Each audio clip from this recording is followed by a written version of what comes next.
Mesdames et messieurs, bonjour à toutes et à tous. Bienvenue sur un nouvel épisode de notre message. Message du jour, ce sera intitulé La doctrine de la grâce. La doctrine de la grâce, et ce sera donc avec le pasteur John Anosike. Alors, shalom chez vous, installez-vous confortablement, surtout dès que vous commencez, alors likez, d'accord, ce contenu, car nous sommes certains que vous serez richement bénis, vous serez édifiés par ce contenu, car tenez-vous tranquille, nous allons parler de la grâce de Dieu. La grâce, il faut savoir déjà que la grâce est l'extension de la miséricorde. Quand nous parlons de la grâce de Dieu, en fait, nous parlons de son infinie miséricorde. Dieu est gracieux, il est miséricordieux. Il est également un Dieu de justice et un Dieu qui récompense. Vous savez que la Bible dit que l'homme récolte ce qu'il sème. Dieu étant gracieux et miséricordieux, immensément miséricordieux, eh bien, il est également très patient, il est indulgent, il est également très bon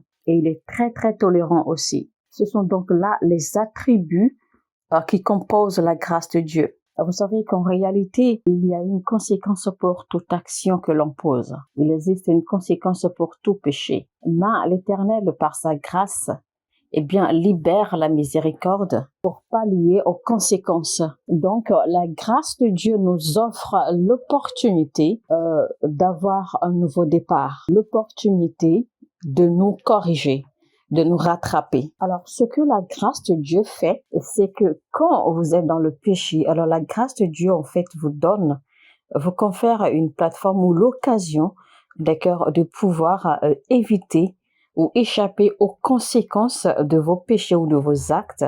Et la grâce de Dieu vous donne alors une occasion, d'accord, alors une période de grâce pour que vous vous amélioriez, pour que vous travailliez sur vous-même, pour alors sortir de vos péchés ou alors ne plus commettre les mêmes actes ou ne plus répéter vos erreurs. C'est-à-dire qu'en réalité que la grâce de Dieu non seulement vous permet, d'accord, d'éviter les conséquences de vos actes, mais également vous donne une occasion, l'opportunité, d'accord, de vous ou de réparer vos erreurs, de réparer vos actes et de les corriger, de vous rattraper et de vous repositionner correctement. La grâce est une période d'attente jusqu'à ce que vous soyez attiré ou capturé dans la vérité. Alors, il faut souligner que la grâce et la vérité sont deux éléments, sont deux facteurs différents.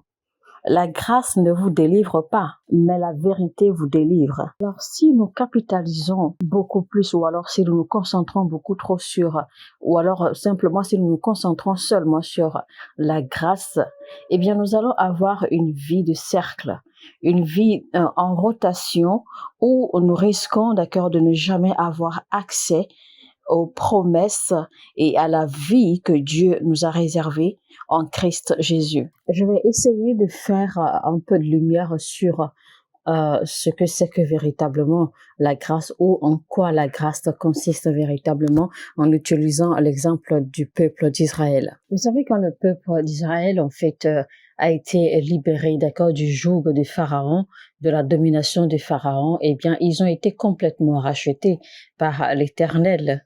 Ils ont été libérés et rachetés par l'Éternel. Mais à cause de leur incrédulité, ils n'ont pas pu entrer sur la terre promise. Mais la grâce de Dieu était avec eux. La grâce de Dieu les entourait et les protégeait durant tout le temps qu'ils ont passé dans le désert. La Bible dit clairement que Dieu les a protégés des assauts du désert. Pendant la nuit, il les protégeait avec des piliers de feu. Et pendant la journée, il les protégeait avec des piliers de nuée. Il les entourait des piliers de nuée au cours de la journée et des piliers de feu au cours de la nuit pour les protéger des assauts du désert. Donc, ils jouissaient pleinement de la grâce de Dieu, mais ils n'ont pas pu voir la manifestation de la vérité qui les concernait, parce que la vérité que Dieu avait réservée pour eux, c'était la terre promise, la terre de Canaan. Vous voyez donc la différence entre la grâce et la vérité. Alors, la grâce, en fait, a été la période de temps que Dieu leur a accordé pour qu'ils puissent changer leur mentalité, pour qu'ils puissent revoir leur voie, pour qu'ils puissent corriger, d'accord, leur voie et se remettre en ligne avec la volonté de Dieu. Parce qu'ils avaient besoin d'être transformés. Ils avaient besoin d'avoir une différente mentalité. Ils avaient besoin d'avoir un différent style de vie pour pouvoir accéder à la promesse que Dieu avait réservée pour eux. Donc, la grâce sera disponible et suffisante jusqu'à ce que vous soyez prêts à vous repentir, jusqu'à ce que vous soyez prêts à changer. Et ce que les gens ne savent pas, généralement, je vais vous le dire, le secret, c'est que quand vous êtes dans la période de la grâce de Dieu, ou quand vous jouissez de la grâce de Dieu, eh bien, vous ne pouvez pas voir le meilleur de Dieu. Vous ne pouvez pas voir ou expérimenter, d'accord, toutes les dimensions de la grandeur de la puissance de Dieu. Si, en tant qu'enfant de Dieu, vous n'avez pas pu transiter de la période où de l'étape de la grâce pour entrer dans l'étape de la vérité, vous ne pourrez jamais jouir de toutes les potentialités de Dieu. Vous ne pourrez jamais jouir du meilleur de Dieu. La Bible dit clairement que là où le péché abonde,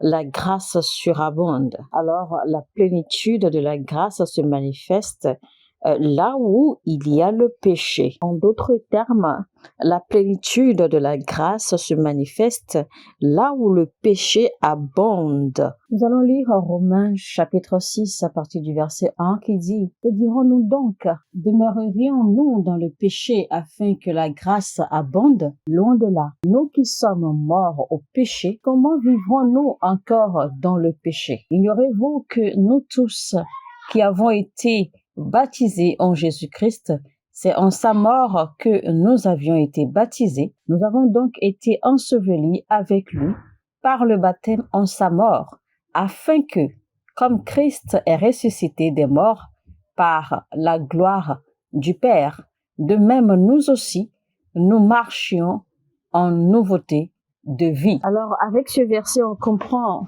évidemment, ou on se rappelle évidemment, que Jésus-Christ, avec sa mort, eh bien, il a neutralisé la nature du péché. Alors, c'est notre identification à la mort de Christ qui nous donne en fait la force que nous avons reçue. La force que nous avons reçue en Christ pour résister et être au-delà, avoir le contrôle sur les résidus, les tentatives ou les tentations, ou les envies au péché. Donc, notre force, notre habileté et notre capacité que nous avons reçue en Christ pour contrôler, d'accord, pour avoir le dessus sur les envies et les désirs de la chair et le péché, se trouve dans la mort et la résurrection de notre Seigneur Jésus-Christ. Donc, de par là, Jésus-Christ est alors la manifestation même, la représentation même de la grâce de Dieu. Il est très vulgaire et insuffisant de dire que la grâce est la manifestation d'une faveur non méritée. Non, ce n'est pas vrai. Jésus-Christ, notre Seigneur, en réalité, est la grâce. C'est le cadeau, c'est la grâce, c'est la représentation même de la grâce que Dieu nous a donnée. Lisons Apocalypse 13, verset 8, qui dit « Et tous les habitants de la terre l'adoreront, ceux dont le nom n'a pas été écrit dès la fondation du monde dans le livre de vie de l'agneau qui a été immolé. » Cette écriture nous révèle l'infini ou l'infinité de la nature de la grâce de Dieu. Avant même le commencement du monde, Dieu avait déjà créé, il avait déjà trouvé une solution pour sortir du péché. Mais dans ce processus de la justification, c'est la vérité qui pourra vous affranchir.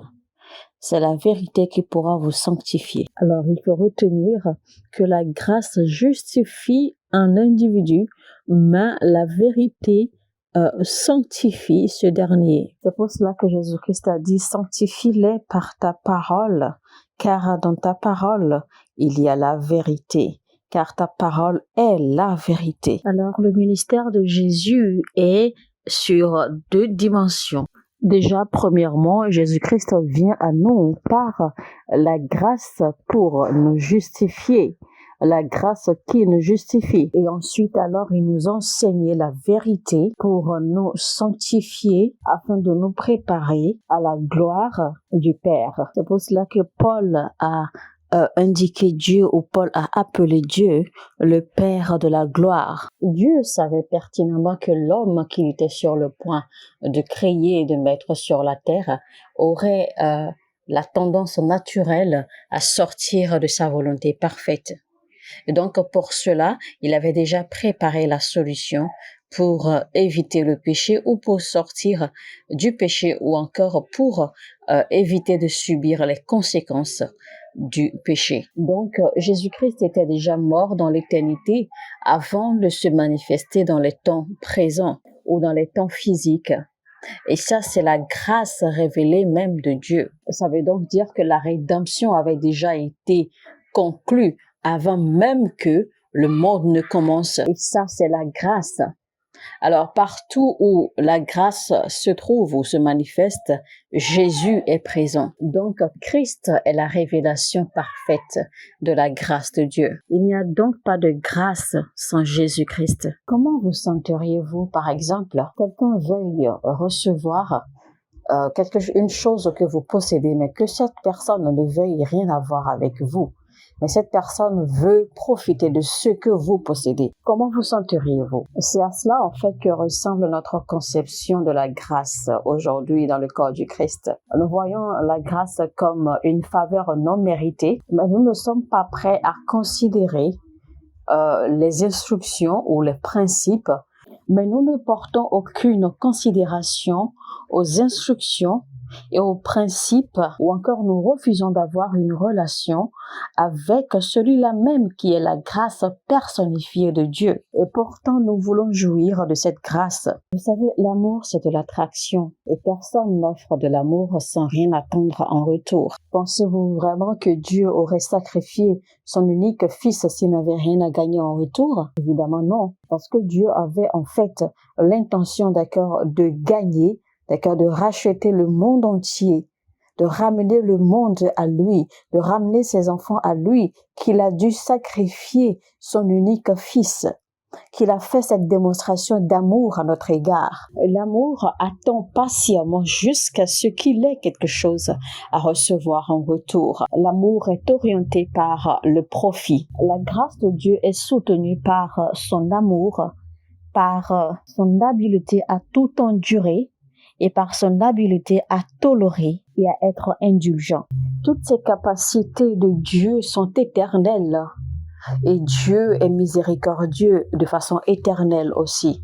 Et ce sont là les caractères ou les attributs de Dieu. La Bible nous dit clairement que la miséricorde de Dieu dure à jamais. Donc, dans sa miséricorde, l'Éternel endure tout ce que nous lui faisons subir. Alors, quand vous analysez bien la personnalité ou la nature de Dieu, dans sa miséricorde, nous savons que Dieu est miséricordieux et Dieu est fidèle également. Mais Dieu est fidèle à sa miséricorde. En d'autres termes, Dieu est engagé éternellement à toujours montrer sa grâce et être miséricordieux envers son peuple. C'est pour cela que la Bible dit que Dieu ne nous abandonnera jamais, qu'il ne nous laissera jamais tomber. Mais nous, les enfants de Dieu, nous devenons beaucoup trop conscients de nos erreurs, de nos défauts, de nos imperfections, de nos mauvaises actions, que nous nous éloignons de la grâce de Dieu. Alors qu'en temps normal, nous devrions nous accrocher à la grâce de Dieu jusqu'à ce que la vérité de Dieu nous rachète, nous nettoie et nous fortifie au-dessus, ou nous fortifie pour avoir le contrôle sur les désirs et les actes, les penchants pour le péché. Nous allons lire Nombre 14, verset 18. L'Éternel est lent à la colère et riche en bonté. Il pardonne l'iniquité et la rébellion, mais il ne tient point le coupable pour innocent.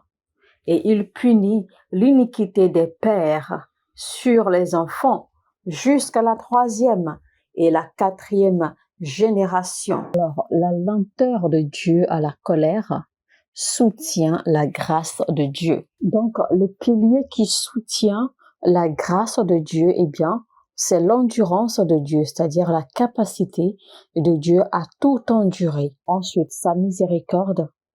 Ensuite, sa lenteur à la colère. Nous allons lire Psaume 136 à partir du verset 1 qui dit « Louez l'Éternel car il est bon, car sa miséricorde dure à toujours. Louez-le, louez le Dieu des cieux, louez le Dieu des dieux, car sa miséricorde dure à jamais. Louez le Seigneur des seigneurs, car sa miséricorde dure à jamais. » Donc, en fait, nous essayons de voir la puissance de la miséricorde de Dieu. Donc, la miséricorde, c'est la grâce de Dieu libérée. Donc, Jésus est engagé à pardonner vos erreurs, vos mauvais comportements, vos déboires, vos penchants mauvais, vos mauvaises actions. Jésus est prêt à marcher, à tout faire en votre faveur. Jésus-Christ s'engage à ce que le Père, notre Dieu, vous fasse ou nous fasse voir de sa grâce.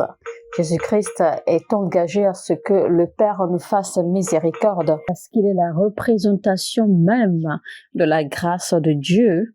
Car c'est lui, Jésus, qui va se présenter en avocat pour nous devant le Père. Parce que le Père, évidemment, il est le chef des juges, il est le juge suprême et Jésus-Christ est notre avocat devant lui. Et Jésus-Christ se tient devant le Père pour vous défendre jusqu'à ce que vous soyez en mesure ou jusqu'à ce que vous soyez prêt à être transformé ou en d'autres termes, jusqu'à ce que vous soyez prêt à changer, jusqu'à ce que vous soyez prêt à vous corriger ou à réparer vos erreurs, afin que la grâce ne vous soit pas enlevée. Parce que quand vous constatez que la grâce est en train d'être enlevée, eh bien, quand vous constatez que vous commencez à perdre la grâce de Dieu, vous devez faire très très attention. Parce que vous savez, c'est ce qui est arrivé à Judas. Car Judas avait eu toutes les opportunités. Il avait eu plusieurs opportunités, plusieurs occasions pour se repentir, pour changer ses voies. Mais il n'a pas saisi ces occasions. Et quand la grâce de Dieu lui a été enlevée, eh bien, Judas était mort, vous savez bien. Et après sa mort, évidemment, il n'est pas allé au paradis, il est allé direct en enfer. Car la Bible dit que Judas était perdu, parce qu'il avait été condamné à perpétuité. Il avait été condamné éternellement. Donc, quand Jésus-Christ priait, il disait, Père, je te remercie pour tout ce que tu m'as aidé à faire. Je te remercie pour m'avoir aidé à garder tout ce que tu m'as donné. Et il disait cela, d'accord, dans Jean 17, verset 12. Quand il priait, il a dit, lorsque j'étais avec eux dans le monde, je les gardais en ton nom. J'ai gardé ceux que tu m'as donnés et aucun d'eux ne s'est perdu, sinon le fils de la perdition, afin que l'écriture fût accomplie. Donc Jésus-Christ, en fait, désignait Judas. Donc, il avait appelé le fils de la perdition parce que il était le seul qui était perdu. Il était le seul qui était damné à l'éternité. Ça veut dire que vous pouvez bien être en Christ, vous pouvez bien marcher avec le Christ et pourtant aller en enfer. Donc, cela implique alors que quand nous marchons avec la grâce de Dieu qui est Christ, nous devons alors prêter attention à ses dires, à ses instructions, à sa parole, à ses actions. Alors, les thèmes qui pourraient être tirés de ce titre, eh bien, ce serait la genèse de la grâce ou la clémence de Dieu, la manifestation de la grâce, la personne de la grâce, l'enseignement de la grâce, le ministère de la grâce, la fin de la grâce et le lien entre la grâce et la foi. Ce sont donc là les quelques thèmes qui peuvent sortir du titre de ce message. Des thèmes qui peuvent être débattus ou enseignés. Alors, voyons un peu la relation entre la grâce de Dieu et la vérité de Dieu. Lisons le livre de Jean, chapitre 1, le verset 14 et le verset 17. « Et la parole a été faite chair, et elle a habité parmi nous, pleine de grâce et de vérité, et nous avons contemplé sa gloire, une gloire comme la gloire du Fils unique venu du Père. Verset 17 maintenant dit, car la loi a été donnée par Moïse, la grâce et la vérité sont venues par Jésus-Christ. Alléluia. Donc Jésus-Christ est la manifestation de la grâce de Dieu et de la vérité de Dieu. Donc Jésus-Christ est venu pour nous. Et par son arrivée, il nous a justifiés. Mais c'est quoi la justification au juste? La justification, c'est ce que nous appelons aujourd'hui la grâce ou la faveur non méritée. La faveur non méritée. En fait, la justification, c'est le début ou c'est le commencement de l'œuvre de la grâce. Parce que quand nous sommes justifiés, eh bien, nous sommes justifiés dans le compte de la rédemption. Donc, quand Dieu nous regarde, il ne nous regarde pas, il ne considère pas avec nos péchés. C'est-à-dire qu'il ne regarde pas nos péchés, il ne regarde pas nos erreurs, mais il nous regarde et il considère plutôt l'œuvre accomplie de Christ sur la croix du Calvaire. Donc, il y a la puissance du sang de Jésus-Christ qui nous recouvre en réalité. Jésus-Christ a dit, tu connaîtras la vérité et la vérité te délivre. La vérité te libérera. Donc, ça veut clairement dire que la grâce vient de la vérité de Jésus-Christ. La grâce est la porte pour arriver à la vérité de Dieu. Psaume 78, verset 38. Toutefois, dans sa miséricorde, il pardonne l'iniquité et ne détruit pas. Il retient souvent sa colère et ne se livre pas à toute sa fureur. Alors, une autre face ou une autre couleur du jugement de Dieu que nous pouvons décortiquer, eh bien, il faut reconnaître que Dieu peut se mettre en colère. Dieu peut déclencher sa fureur. Dieu juge, d'accord? Dieu peut se sentir mal, Dieu peut être attristé et Dieu peut manifester sa colère. Dieu peut détruire, Dieu peut tuer. Et tous ces éléments, en fait, se retrouvent dans sa capacité ou dans sa nature de juge. Tout cela se retrouve dans le jugement de Dieu. Alors, Jésus-Christ est à la fois le chemin pour aller au Père, mais il est à la fois le chemin ou la route ou la porte qui empêche, d'accord, le jugement ou la colère de Dieu de nous frapper. Lisons Tite 2, versets 11 à 12. Car la grâce de Dieu, source de salut pour tous les hommes, a été manifestée. Elle nous enseigne à renoncer à l'impiété et aux convoitises mondaines et à vivre dans le siècle présent selon la sagesse, la justice et la piété.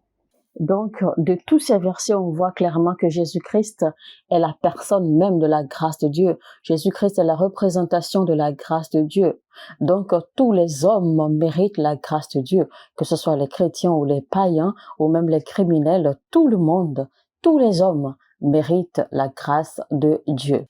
La grâce de Dieu est disponible pour tous les hommes sur la terre.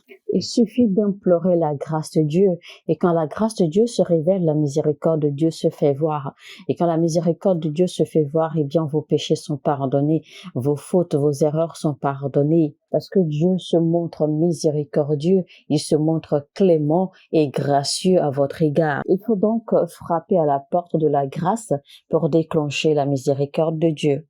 Quand vous lisez Jean chapitre 3 verset 17, la Bible dit « Dieu n'a pas envoyé son Fils unique dans le monde pour condamner le monde, mais plutôt afin que le monde soit sauvé à travers lui. » Donc Christ est la grâce personnifiée. Christ est la grâce en mission sur la terre, en mission pour sauver le monde. Donc la grâce ne condamne pas.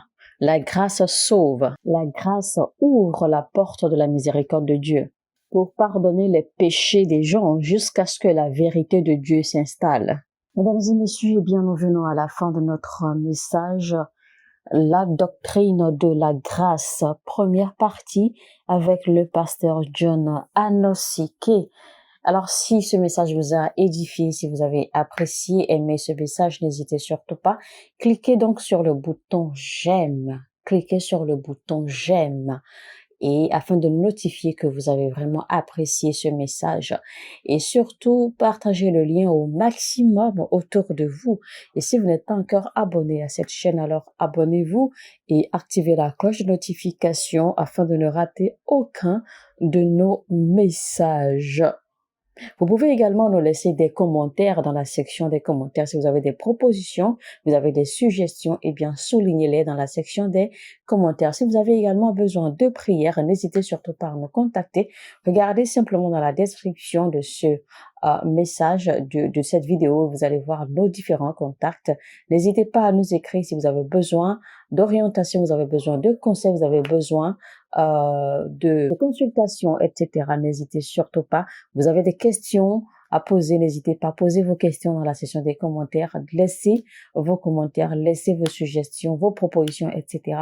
Et que le Seigneur vous bénisse abondamment. Sur ce, je vous dis shalom chez vous, que Dieu vous bénisse.